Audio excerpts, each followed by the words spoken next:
Perjalanan komunitas jelajah budaya kali ini akan menjelajahi Rembang dan Blora di Jawa Tengah.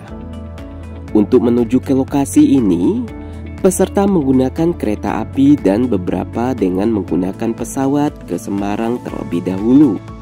Kemudian dilanjutkan dengan kendaraan darat.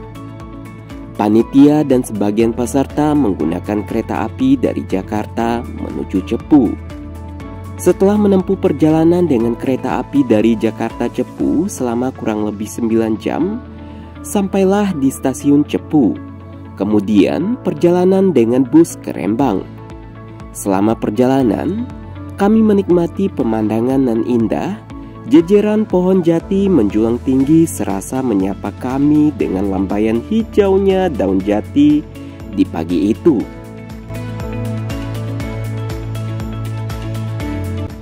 Perjalanan selama kurang lebih 2 jam, akhirnya kami sampai di kota Rembang.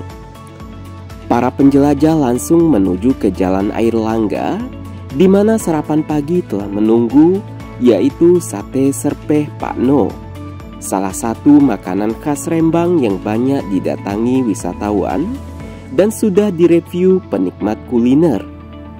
Berhubung rombongan kami cukup banyak, maka tidak semua dapat tempat duduk. Beberapa duduk lesehan dengan tikar yang sudah disiapkan sebelumnya. Ya, nanti kita akan keliling di sekitar sini. Ya, iya. Mobilnya juga. Abang keperluannya berapa silakan. Bener. Tapi saya punya karena belum sudah banyak perombakan. Yang diterima 214 maunya asli ya. Ya, rumah asem. Sarapan pagi pun sudah selesai. Saatnya kami menjelajahi sepanjang Jalan Air Langga pada komplek pecinan di wilayah Desa Sumberjo, Kecamatan Rembang, untuk melihat bangunan berarsitektur Tionghoa. Bangunan di sepanjang jalan ini terawat dengan baik. Ada yang digunakan untuk restoran hotel dan beberapa rumah masih dijadikan sebagai tempat tinggal. Menurut Groeneveld, pada masa lalu Rembang atau Pasin menyebutkan Mendang merupakan tempat permukiman orang Hindu sekaligus tempat kontak perdagangan di Jawa.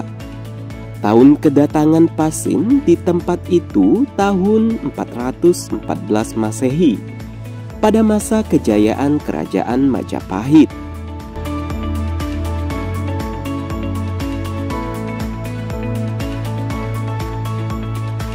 Tepat pukul 9, kami memasuki salah satu bangunan bersejarah di Rembang yang selama nyaris hampir 6 tahun ini sedang direstorasi, yaitu bangunan bekas rumah Kapitan Tionghoa di Rembang yang kini diberi nama Lim Heritage.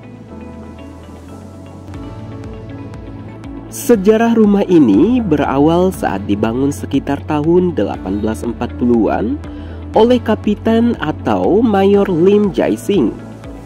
Rumah berarsitek Tionghoa kuno yang disebut-sebut sebagai harta terpendam di Rembang atau The Hidden Treasure of Rembang.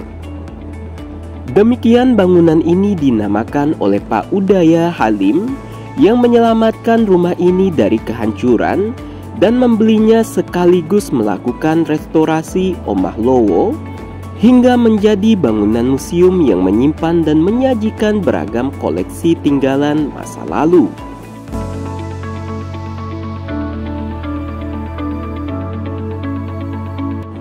Oh ya, Pak Udaya Halim juga adalah pendiri Museum Benteng Heritage di Tangerang. Beliau juga salah satu tokoh kebudayaan Tionghoa dan aktivis permusiuman di Indonesia. Salah satu alasan beliau membeli bangunan tua ini karena Pak Udaya juga menemukan benang merah sejarah komunitas Tionghoa Rembang dan Lasem dengan Tionghoa di Batavia dan Tangerang. Hal inilah yang mendorong Pak Udaya untuk menjadikan Lim Heritage sebagai museum persaudaraan Jawa dengan Tionghoa.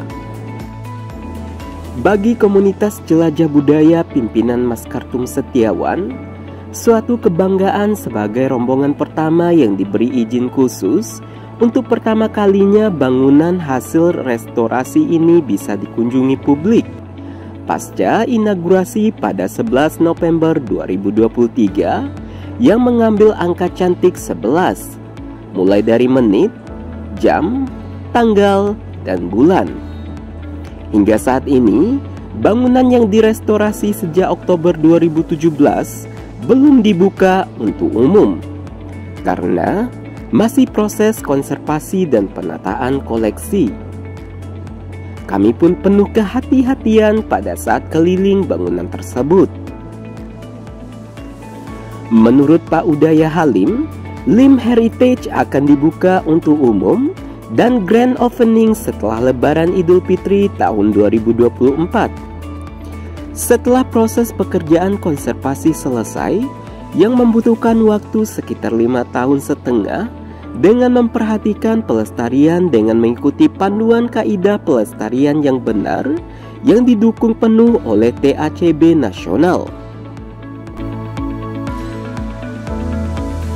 Puas menjelajah di Rembang, perjalanan kami lanjutkan ke Lasem yang dikenal dengan Tiongkok kecil. Perjalanan sekitar 15 menit, akhirnya sampai di tujuan pertama, yaitu Omah Londo, merupakan salah satu bangunan heritage di Pantura Lasem yang beberapa waktu lalu berfungsi sebagai penginapan dan ruang pameran untuk mempertahankan Omah Londo. Bangunan ini dinamakan Omah Londo karena memiliki gaya arsitektur Eropa yang berbeda dengan bangunan umumnya di pecinan Lasem yang memiliki gaya arsitektur Tionghoa. Omah Londo yang berada di Jalan Raya Pantura saat ini tidak difungsikan atau tidak terdapat kegiatan karena kurangnya minat masyarakat terhadap bangunan Omah Londo. Kami pun keliling bangunan dan ruangan per ruangan hingga area belakang bangunan yang dulu pernah digunakan untuk kegiatan membatik.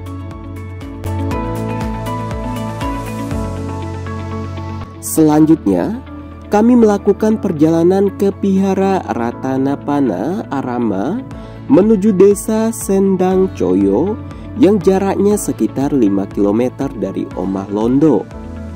Berhubung perjalanan ke lokasi jalan yang sempit dan berada di bukit, maka kami sewa 2 mobil kelinci untuk memudahkan perjalanan selama di Lasem.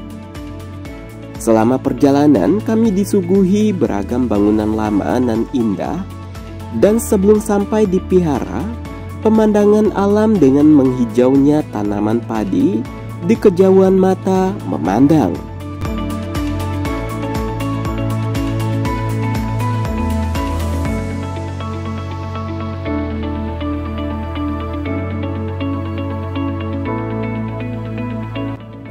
Vihara Ratanapana Arama didirikan oleh Bante Sudamo. Bangunan yang berada di bukit memiliki pemandangan yang indah sambil menghirup udara segar sambil melihat kota Lasem. Sebelum sampai puncak, kita melihat perjalanan Sang Buddha Gautama. Pada puncak perjalanan kami dapat melihat patung Buddha tidur menggambarkan Sang Buddha Gautama meninggal dunia dengan sempurna. Satu situs lainnya yang menjadi daya tarik yaitu miniatur Candi Borobudur yang bernama Candi Sudatmo Mahathera.